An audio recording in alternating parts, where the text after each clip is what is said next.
upstate New York and the North Country are the primary stakeholders in their children's education.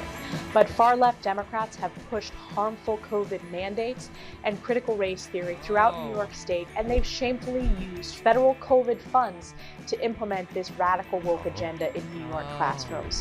When Republicans earn back the House this November, I will continue to lead the charge on behalf of New York families to pass House Republicans' Parents' Bill of Rights, recover learning loss caused by Democrats' extended school closures, and put the power back in the hands of parents.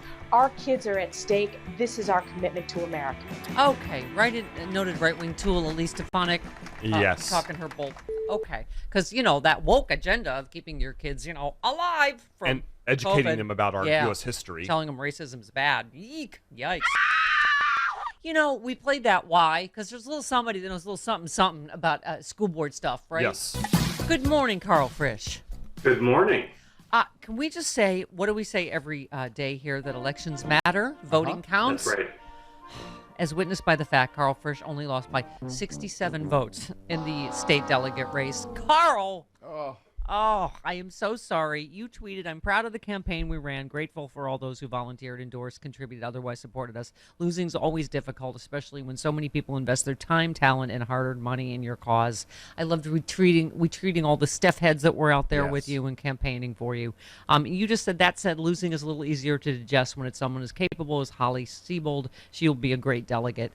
That, ladies and gentlemen, children, is how you lose. That's right. Gracefully and like a fine American.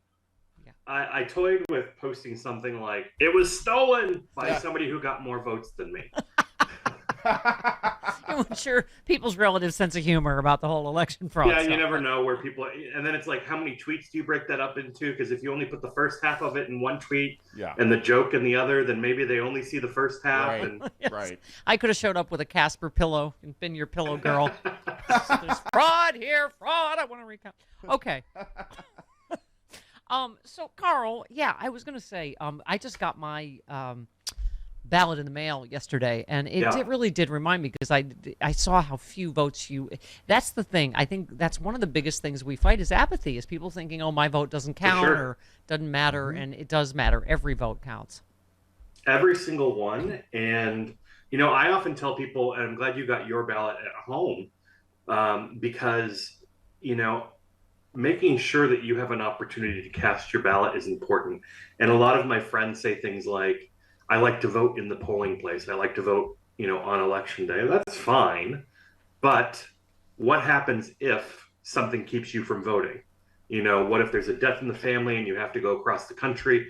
Any number of extenuating circumstances that can keep you from voting on election day during the hours that your polls are open. So take advantage of every opportunity you have to get your vote in. That means vote early, if at all possible. I thought the same thing, Karl. I have a mom that's almost 100, and I'm going at Thanksgiving, but you never know at that age. You got to be ready. And I thought the exact same thing. I thought, I'm going to get my ballot in immediately, just because you don't know. And I love, actually, Mike Pillow, speaking of pillows, he actually advised Republicans only vote on election day, which I think is fantastic advice. He said, don't vote early, don't vote by mail, which I think is good. Absolutely narrow your window, narrow your options, Republicans. And while we're at it, you know what? Don't vote, Republicans. Yeah. You don't have to. Doesn't matter. Yeah, exactly.